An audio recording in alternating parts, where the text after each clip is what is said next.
This video contains sensitive content, including graphic imagery, talks about mental health, suicide and depression, and lots of personal opinions. If you need it, the Suicide Hotline is in the description. Viewer discretion is advised.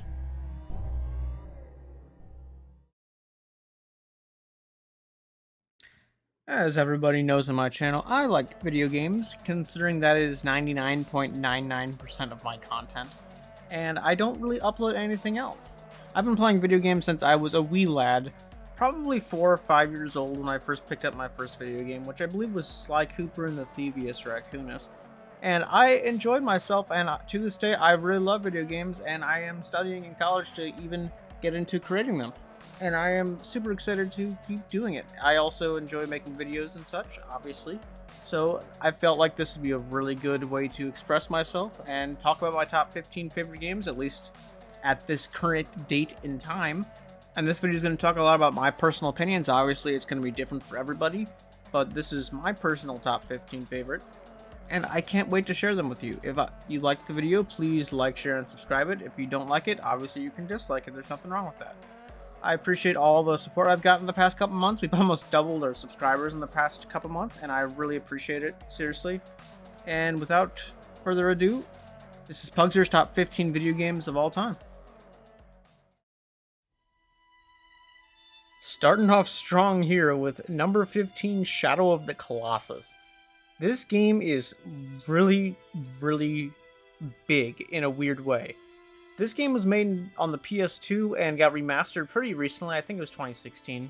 And I played it for the first time when it got remastered. However, I didn't have money at that time, so I got the PS2 version emulated. And I was super impressed of a PS2 game in 2016, which is crazy because I was playing a lot different games with a lot higher graphics at that time. And this blew me away. The PS2 version, the footage you're seeing on screen right now is the PS4 version. But this game has a scale of grandeur that is so much unlike anything I've ever seen before. You actually feel like a little ant fighting a Colossus.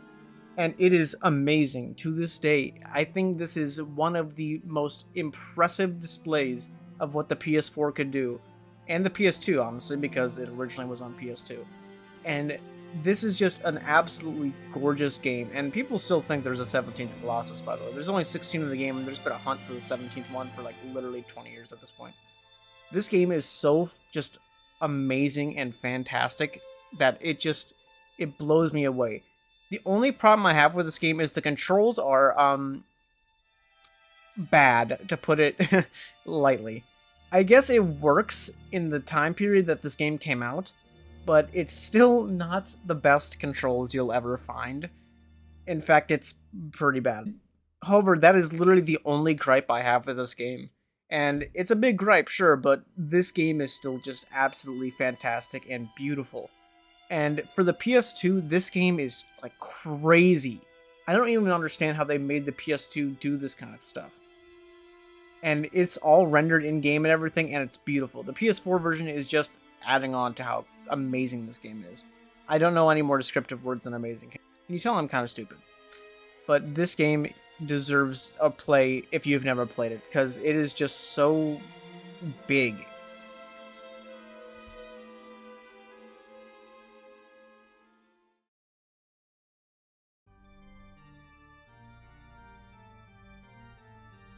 Megaman Legends is a game that I would never think that I would like. I am not the biggest fan of Mega Man, nor Legends, but this is a very well-made RPG, definitely for its time. This game came up before I was born, in 97, barely before I was born, I guess. And it holds up pretty good. I hate to be that guy that uses this description, but it's kind of like Dark Souls in a weird way. It is a 3D RPG, and there's like dungeons and stuff, bosses, and pretty good actual story for a Mega Man game, at least. Likeable characters and everything else. The final boss of this game, Juno, is actually one of my favorite boss fights of all time. In fact, I would say it's in the top 5, and that's the video you're seeing on the screen right now. And for its time, this boss fight is really well made. It, actually is just surprisingly good. It's not that long of a game, unfortunately, but you can crawl through dungeons and find all this kind of stuff. The dungeons are extremely terrifying and claustrophobic, and they do an amazing job of making you feel like you're in an actual fucking dungeon. This game is my brother's favorite game of all time, and that's probably why I like it so much, because I grew up watching him play it. He's older than me, by 7 years, so he probably would know this game a lot better than I do, and I still enjoy it a lot. And even when I was playing it to get this footage, my brother was like, Joey, let me hop on Discord, I want to watch. And I guess I just have really good memories of Megaman Legends. It's a very surprisingly good game, and I enjoy playing it to this day every once in a while.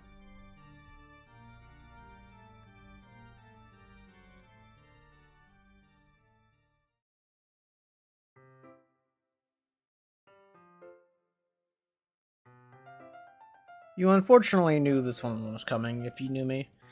This game is something crazy, and I guess this has to do with the story. It starts out very much just like a normal, anime dating sim, I guess. It's cringe of me to say that, but I didn't realize what this game was when I got it. I saw the content warning at the beginning, and I thought it was just because there was talk about depression, and I was like, oh yeah, I deal with that kind of stuff. I understand. It can be a really scary topic, and I understand why they put the content warning at the beginning. Then, it happens.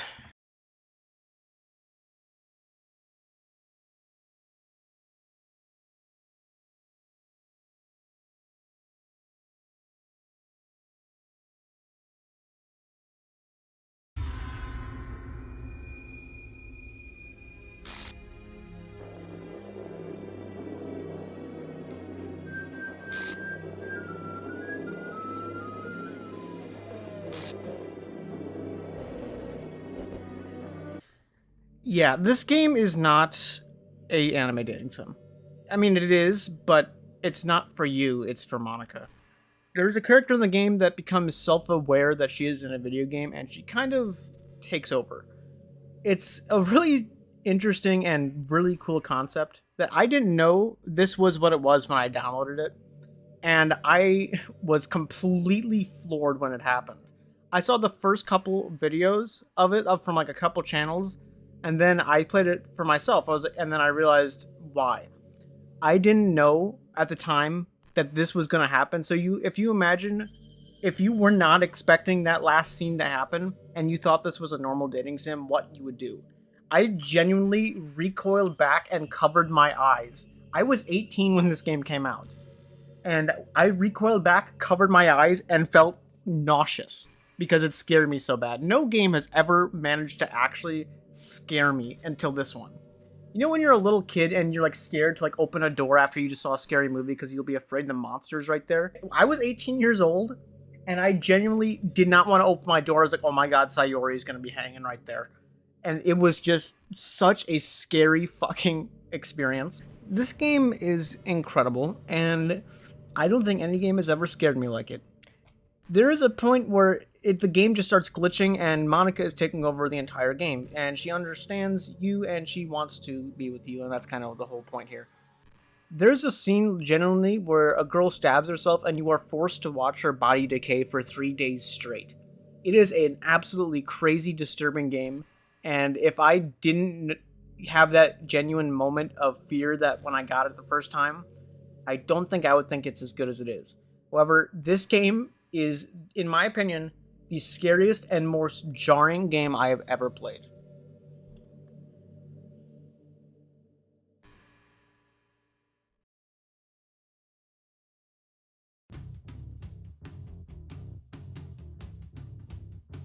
I apologize for the lack of genuine footage for this, but I don't have a PS3, and my capture card was destroyed about 10 years ago when my dog peed on it. That is a true story. So this is ripped straight from the IGN YouTube channel. Infamous 2 is one of the best sequels of all time, and I think that it was perfect the way it is, pretty much. When I was a little kid, when I was on the PlayStation still, there was a time, and a lot of you probably remember this, when the PlayStation Network went down for literally a year, and then they gave everyone 2 free games. I got Little Big Planet, and I got Infamous 1, and I fell in love with Infamous 1. It was so good, and it was honestly the first time I had seen a karma system in a game, and it worked so well. The story is like absolutely fantastic, and you genuinely feel like a superhero going through the skies without it even being a superhero game necessarily. Infamous 2 just builds on that, and it is absolutely flooring how well they recreated New Orleans. The user-generated content was even great. I could not get enough of Infamous 2. And Second Son was the first game that ever made me like music, believe it or not. And this game is just really good in and of itself. The further you get in the game, you feel the stakes getting higher and higher, and you know something bad is going to happen at the end, because you know that there is something going on, and you can do nothing to stop it. You genuinely feel powerless in a game where you have superpowers, and I think it's amazing. Little side note, Festival of Blood, which was kind of like a DLC of this game, is so underrated, and I wish it got more. But yeah, Infamous 2 is fantastic, and I love it.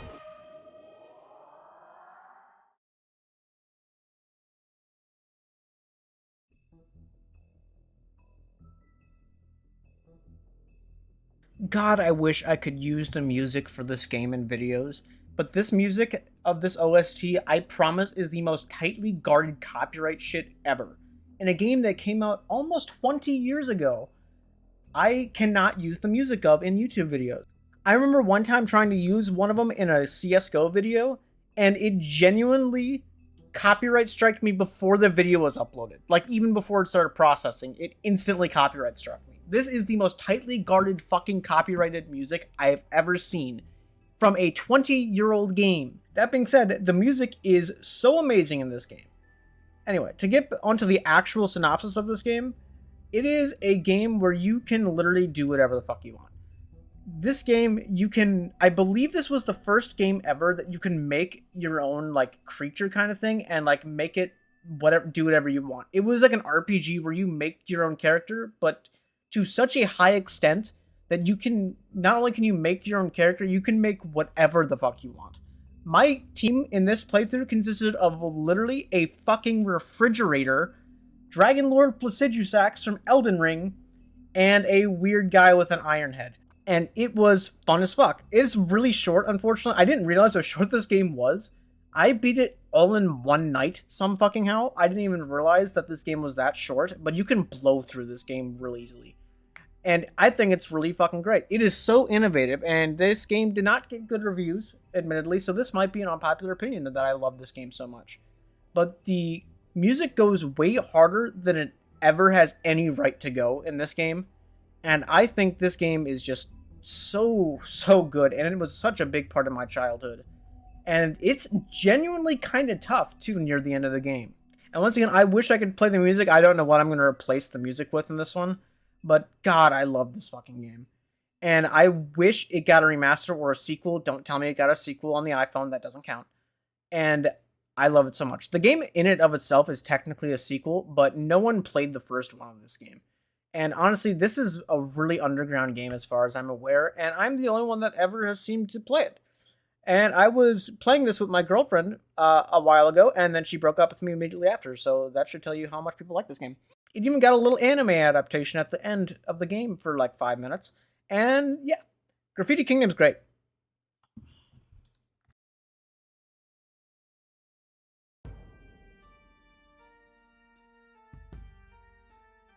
Catherine is a little bit different from most of the games on this list, as it is a puzzle game, and there is almost no puzzle game in the world that can keep my interest like this, except for maybe Portal.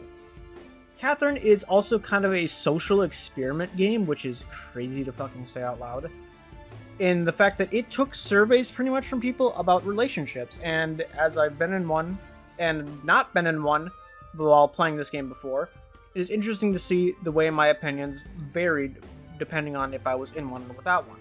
This whole game is about relationships and how you would act about it.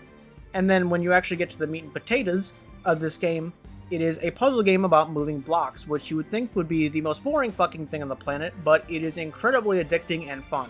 It even spawned a fucking esport out of this somehow. An esport puzzle game. How? I don't understand, but man is it fun.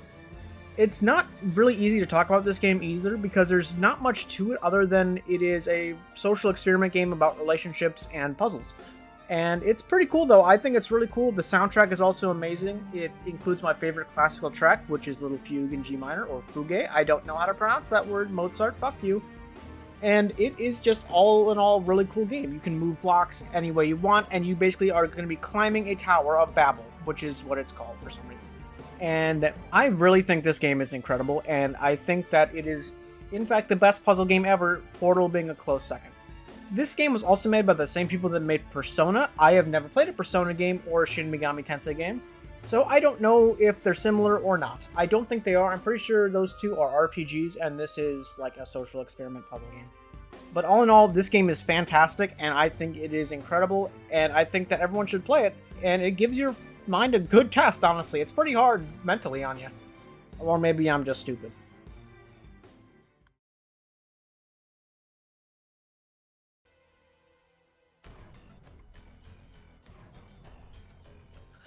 Fallout New Vegas is, in my opinion, by far the absolute epitome of Fallout and how amazing it is. And it's not even made by the people that usually make Fallout. That should show you how bad they are at it. A lot of people like to say Fallout 3 is the best, but I honestly find it kind of slow and not as fun. And Fallout New Vegas is just perfect. Obsidian did such a good job on this, and they deserve to have full rights to Fallout instead of Bethesda, because Bethesda has zero clue what they're doing. I.e. Fallout 4 and Fallout 76. We won't even talk about that. Fallout New Vegas makes you feel like you're in a post-apocalyptic Vegas area. I live near Vegas. I live in Arizona, and it legitimately feels like if I were to walk out into the desert, it would look exactly like Fallout New Vegas does. It looks so perfect, and I love how it works. There is so many side quests in this game. I haven't even done in over like 600 hours of this game. I played this again recently, and I found a quest that I have never seen before, and seen characters that I have never seen before.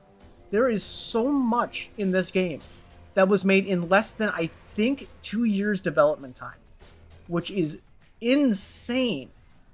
Fallout New Vegas is such a good game, and I still have never been to Las Vegas in real life. I was going to go recently, but I got COVID. And I still want to go to Las Vegas simply because of this game, and I'm a gambling addict. Another side note is people usually hate politics in video games, but God, if you go into a discussion online about the politics of this game, it is heated. And this is how you do politics right in a video game. I'm pretty sure I stole that line from some YouTuber, but I don't know who. The DLCs for this game are perfect. I think they are the second best example of perfect DLCs to a game that add on to the story, but you don't necessarily need them to play the game. 3 of the 4 of them are so absolutely perfect. The first one, Dead Money, is a horror game, and to its fullest extent, and it feels like you are being oppressed at every second you are in that DLC with fog and just shit raining down after you. The second DLC sucks dick. The third one is just like a comedy for some reason, and it's still really good. And the fourth one feels like an action game, and it feels so good with you blowing up nuclear bombs all over the place with Courier 7 all over the place. It is such an amazing game, and the DLCs are so perfect. I love Fallout New Vegas, and it is the best FPS RPG I've ever seen. And I don't think we'll ever get anything as good as Fallout New Vegas again in that respect, unless it gets remastered, which I have high hopes for. You can even turn on like a hardcore mode, which makes ammo have weight that you have to manage in your inventory, and water and food meters, which is crazy, man. God, I love Fallout New Vegas. I really wish they would give Obsidian the rights to Fallout again. They deserve it. Yeah, I know what you're thinking, that it ain't that kind of story. Anyway, must have been about 1,000 years old or something. Real fire and brimstone type of guy. Used to tell us kids that hell wasn't some bullshit story they made up to keep us in line. It was fucking real. A fucked up place, where all the deadbeats, hookers, dealers, and junkies all ended up. And if we weren't careful, that's exactly where we were gonna go. Fuck. If only it were that easy. Do you remember when you were young, and your mom always told you couldn't play the violent video games because it's too gory or bloody? This is the game she meant. This is the most visceral, bloody, gory game I've ever seen, and God, so fucking cool. It is the edgiest game you can probably think of, It does it so well, and I love it for that. It is very much in tune with like religion and that kind of stuff. And the whole story is the mark of the beast that was given to Cain after he committed the first murder is the darkness. And that is what you are now cursed with. You are like a descendant, pretty much, and you have the mark of the beast, which is the darkness. And you basically have a demon inside of you that really wants to take over and do whatever it is that demons do.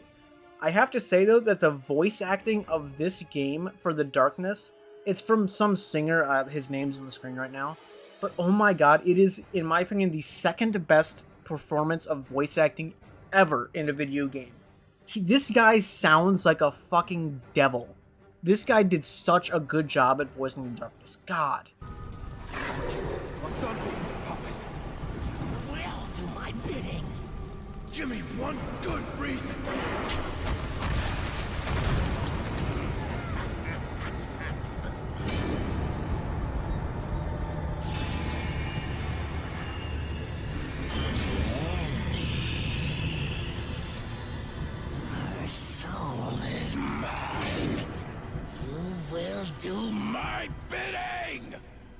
The Darkness 2 is a sequel to the original Darkness, which, although the original Darkness is pretty good, it is also not as, like, fun, I guess. This game is unbelievably short, unfortunately. It's probably, like, you could probably beat it in, like, 5 or 6 hours.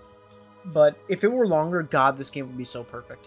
I love the Darkness 2. And any game where you can, A, flip a car and then flip them off when you're flipping the car, and B, pull a spine out of someone's asshole, is the best game in the world to me. The story is also kind of sad and really scary in a way, thinking about how Jackie gets to deal with this, and it is such a fucking shame that we never got a Darkness 3, because this ended on a cliffhanger of Jackie in hell just sitting there waiting, and I guess he's gonna stay there for eternity. This is the only game besides The Wolf Among Us that made me pick up a comic and read the story because I wanted to learn more about it. The Darkness 2 has full marks in my book.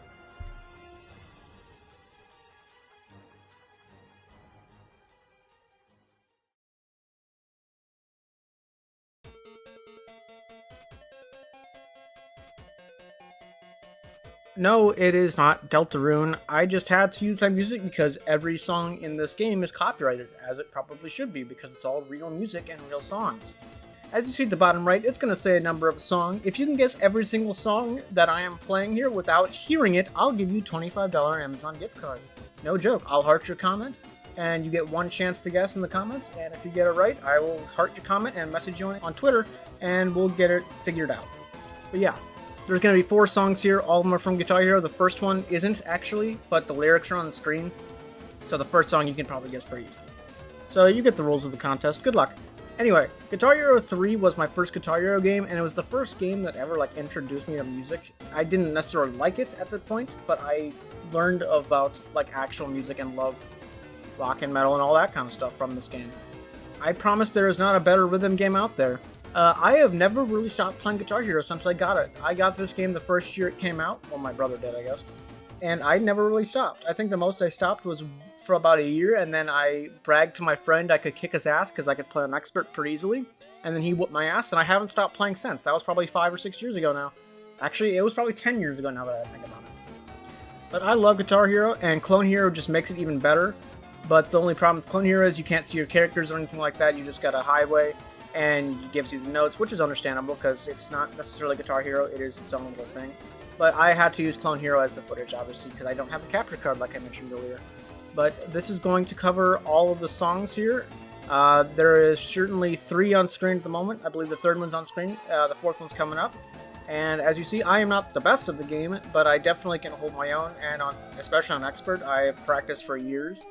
And I know what I'm doing, at least. And I love Guitar Hero, and I love music. So I figured this is a great game to put on there, and I've always loved Guitar Hero. I'm just trying to stall for time so I can show all the songs.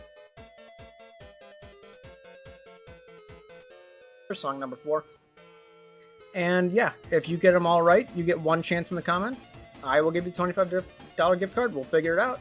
So yeah, good luck on the contest, I guess. And I'll know if you watch the whole video, because yeah.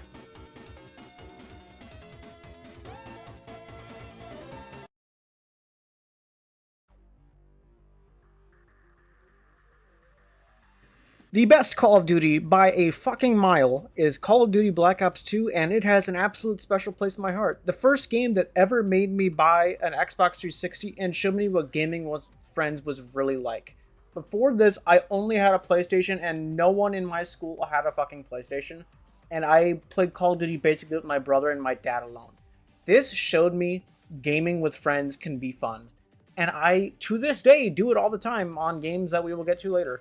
And Black Ops 2 is perfection of a Call of Duty. This is from PC, so have fun with the absolute dog shit of me. And it is just the best multiplayer by fucking far. It is the perfect multiplayer, perfectly balanced. The sniping was perfect in this game. Even after they nerfed it, it was perfect. The zombies is literally the second best zombies experience of any video game ever. Origins is the best zombies map to date, and we will never get a better one because Vanguard killed zombies. And the newer CODs are not very good. I don't think they're as bad as people say they are, but they're still fucking awful. And old CODs were 1,000,000,000% better, and old zombies was peak fiction. And I refuse to elaborate otherwise on that. The campaign also is like really well written, which is really fucking strange for a Call of Duty game where, you know, it's usually bad guy, terrorist, shoot thing, people, evil. When Menendez is actually very well written and an amazing villain, it is one of my favorite villains of all time from a fucking Call of Duty game, which is crazy when it's literally supposed to be just an arcade shooter. They did such a good job. It's branching story paths in campaign. What is this, The Walking Dead? I fucking love it. Black Ops 2 is perfect, and no one can tell me otherwise that this is not the perfect arcade shooter experience.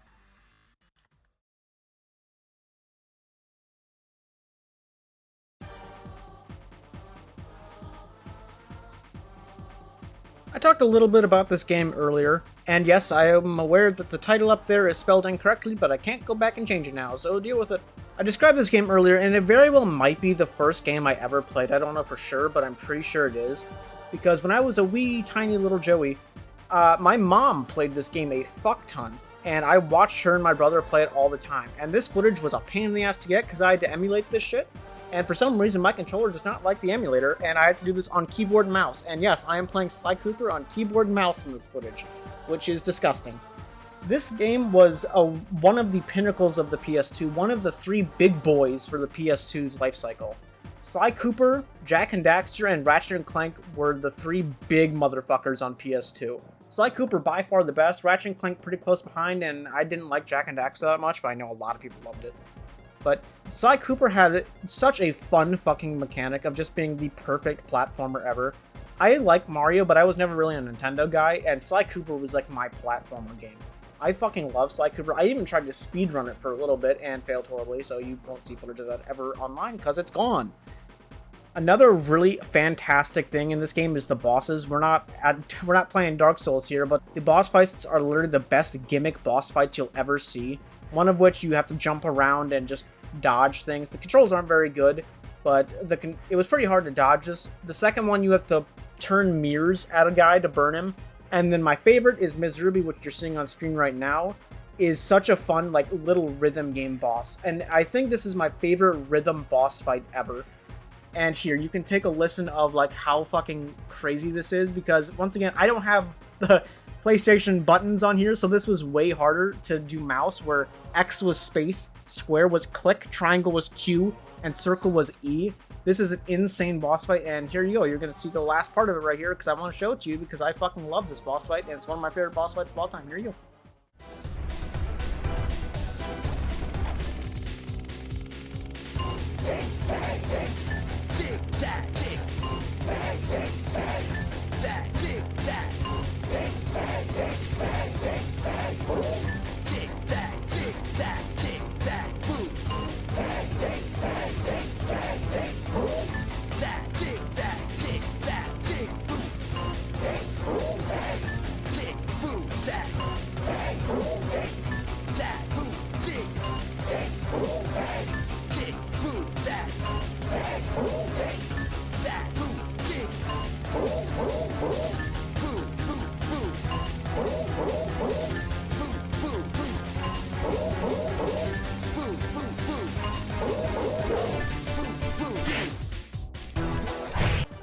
I also love that they actually ruined that boss fight in the remastered version because they turned, like, the 60 FPS fucked up the timing on it and it made it really hard. And I find that fucking hilarious, first of all.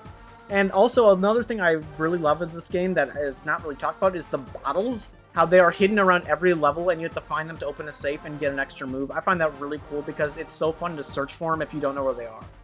Otherwise, yeah, that's about it for that game. And Sly Cooper 2 and 3 were fantastic, and they would be on this list if I did more than one game per series, that's for sure.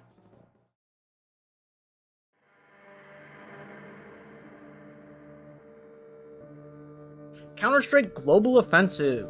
In my opinion, and a lot of people's as far as I'm aware, this is the best esport game possible. There is just so much room, and the ceiling is so high for skill on this game, except for on Dust 2. And it is just such an amazing, perfect game. I have legitimately seen takes on Twitter that shooting in this game is complete luck, and I fucking love that take, because it's not. Like, you actually can learn the spray patterns. I'm not very good, I'm only MG1, but you can actually just learn spray patterns, and you can know exactly where your bullet's gonna go every single time. And I find that hilarious that people like to talk about that and say it's bad game design. There's a reason why this game is one of the best esports of all time. I don't know if it's the best shooter esport, to be honest. I think it is, but it also might be Siege or Call of Duty. I don't know for sure. But this game is just so perfect, and I have put so much time and money into this game. Yeah, that's actually a real number, by the way. That's how much money I've put into this game. And I fucking love Counter-Strike. This game is the pinnacle of fucking shooters. And I think this is the best shooter game ever made, and it is the best esport ever made, in my opinion, too. But I could be biased because I don't know that many esports. And I think that this game deserves everyone's attention, and everyone should play this game at least once and try to get good at competitive at it, because it's so rewarding when you eventually get killed. Every time you get a kill in this game, there's just a wave of fucking elation. Like, it doesn't even matter if you're good or not. Even if you get kills at like Silver 2 or something, it's gonna feel really good when you get a kill. And it's just a lovely feeling. And the community around skids, I have to talk about skins. I'm sorry, my friends know I talk about skins too much. But there is a whole fucking economy about skins and stuff in this game, and I find that fucking hilarious. My entire inventory is worth around $2,000 right now, like real cash. And I've seen videos on YouTube of people legitimately unboxing things worth over 30 grand. Real money in a CSGO game where they opened a case for $2.49. If that's not gambling, I don't know what is, and it's a horrible fucking habit, but God, I find it so fun. Counter-Strike is the best shooter of all time.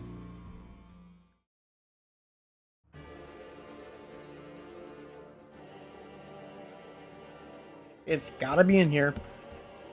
There is a lot of games that From Software I would put easily in the top 10, but if I had to choose one from their entire series, it would be Dark Souls 3. Dark Souls 3 is such an amazing game. I think I say that every single time I start one of these, but it's whatever, I guess, because I love all these games. Dark Souls 3 has a very, very unique feeling to it. Of course, it's hard. That's been done to death. Everyone knows that Dark Souls games are hard. And first of all, there's like a fucking like synapse, like spark in your head when you get good at something and you finally, like, if something clicks, it's a wonderful feeling. Once you start to get it, you're gonna start loving the games, and I find that feeling very unique to Dark Souls. I don't know why, but once you start getting it, and if you've played Dark Souls or Sekiro or Elden Ring or whatever, Bloodborne, you understand what I mean when you get it. When you start understanding how to play the game, there's no better feeling. I have to talk about the bosses. The bosses in Dark Souls 3 are by far the best.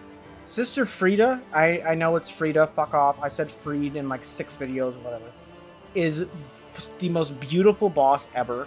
And there is a feeling amongst the Dark Souls bosses that are so unique that they seem like insurmountable fucking obstacles when you start fighting them, but you slowly get better and better as they go on, and you be able to pass insurmountable obstacles in this game, and you feel it. And it's a beautiful feeling, and no other game does that, I feel like, where the learning curve can actually make the game. I have to mention also something emotional about this game, I suppose, that I feel like I have to mention, otherwise it won't make sense why I put this game this high.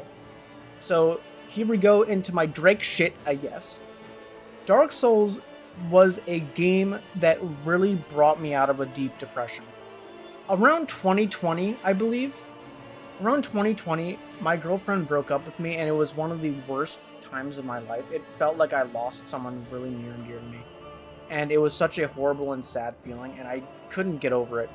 Streaming Dark Souls to YouTube helped me so much, and I am so thankful for everybody that came out and helped me with that. Seriously.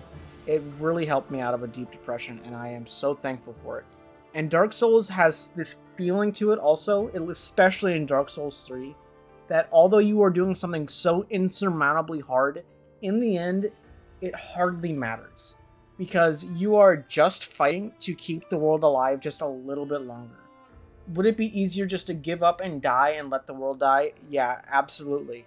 And it's going to happen again. Someone else is going to have to pick up the torch and do it soon anyway. Why does it fucking matter?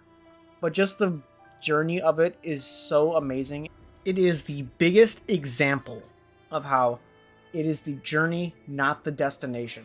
And I love that about Dark Souls.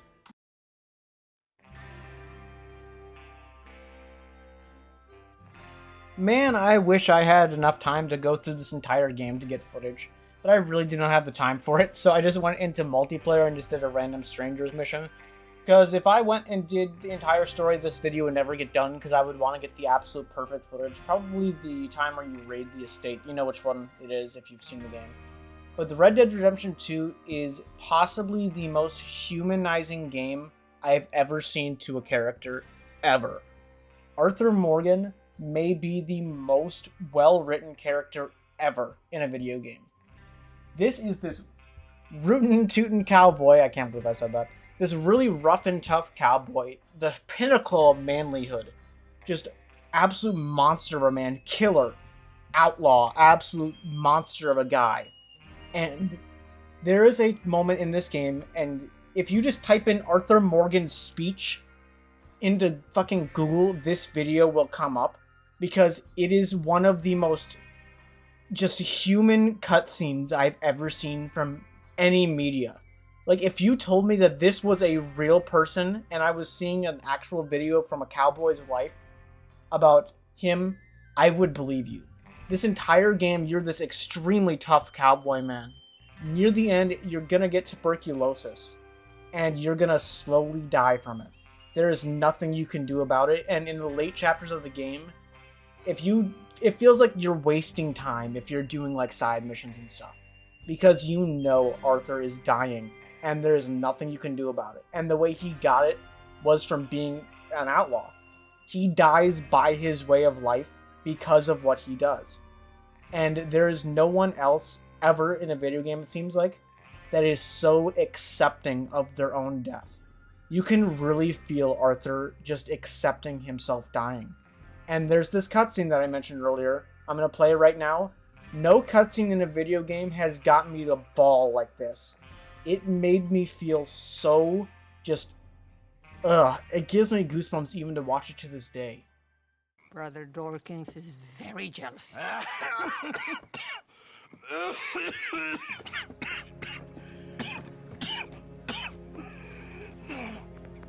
What's wrong?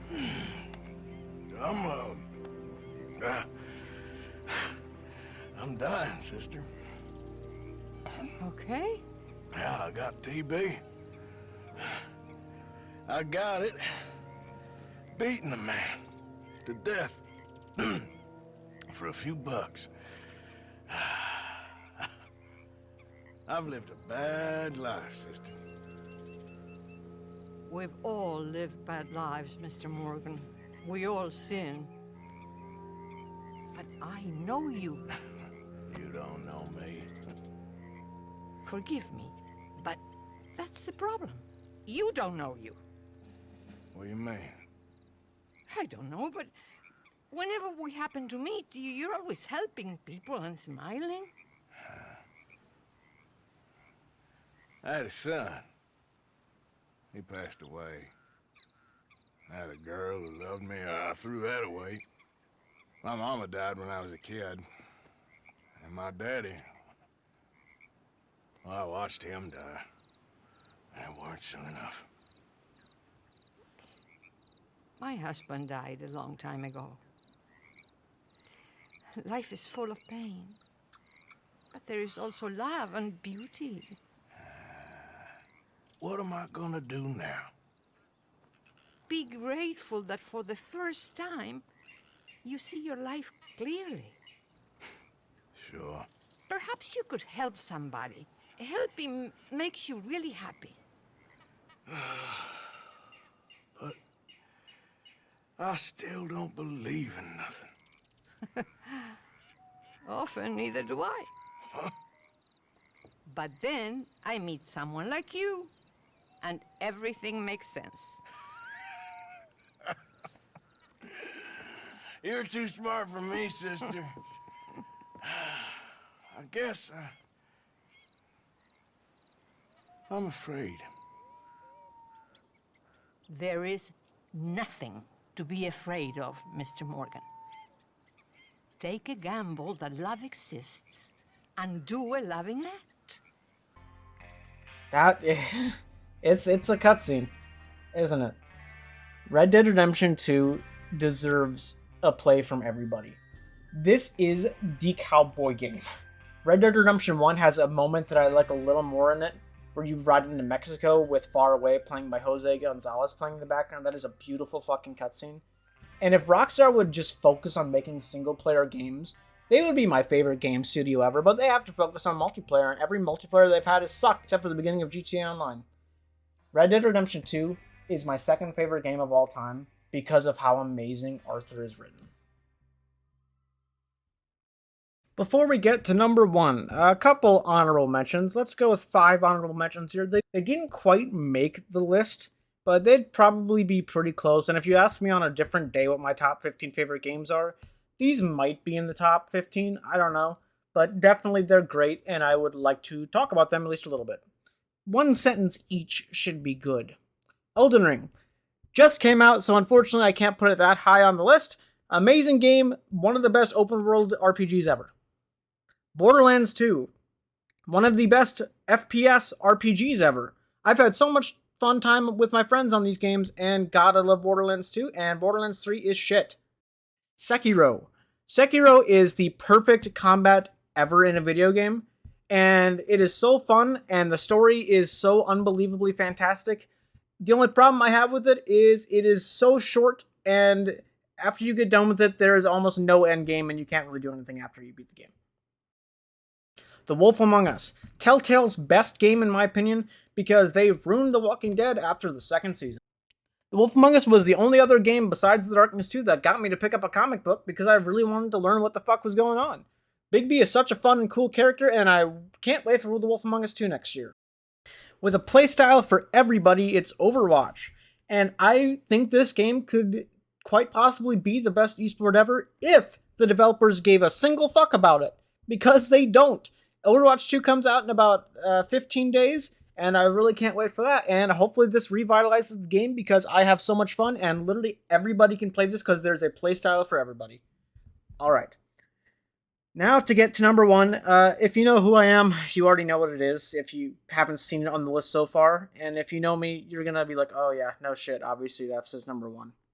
So here you go.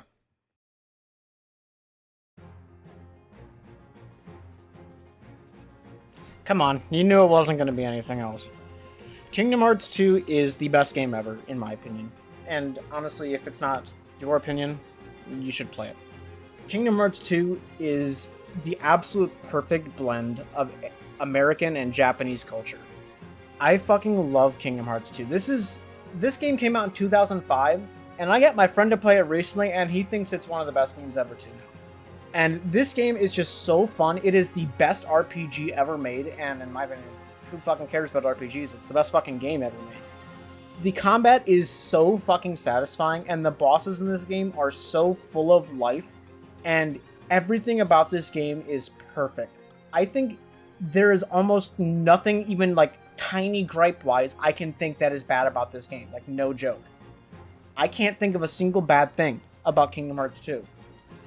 It also holds my favorite boss ever, which would be Armored Xemnas, which is the second to final boss. And the final boss has by far the coolest fucking ending to a final boss in any video game ever. Maybe I'm a nerd and blinded by nostalgia, but it definitely fucking is. Don't tell me it's not. God, Kingdom Hearts 2, man. If it were possible, and if I didn't put the limits on the one game per series, my list would probably look like Kingdom Hearts 2, Kingdom Hearts 3, Kingdom Hearts Birth by Sleep, Kingdom Hearts 358 over 2 Day, and it would keep going down. There's no way it wouldn't. Kingdom Hearts has been the biggest part of my childhood, and it is the only video game tattoo I have on my right leg. I fucking love Kingdom Hearts, and although it is kind of nerdy and power of friendship bullshit-ish, I think it fits so well, and although it is extremely cringy at times, there's not a single fucking game I would rather play. Kingdom Hearts 2 is the best game ever. Here's that ending of the final boss I mentioned right here. Dad, it's over. Dad, it's over.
Let's go!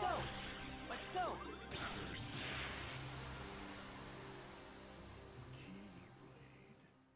Also, I don't know if you remembered earlier when I said that the Darkness had the second best voice actor ever. I think that Xemnas has the best, and if you know who he is in the game, you know exactly what the fuck I'm saying. I don't have an example clip for this one. But anyway, I'm going to go to the outro real quick, and I'll see you there. I appreciate everybody watching this video. This took a long time to record and get all the footage of, and I had so much fun going back through my 15 favorite games ever and getting footage of them. I really appreciate everybody watching. Please like the video if you like it. You can dislike the video if you disliked it. Tell me your favorite video games in the comments. I'd really like to see them. I appreciate it, and I'll see you guys next time.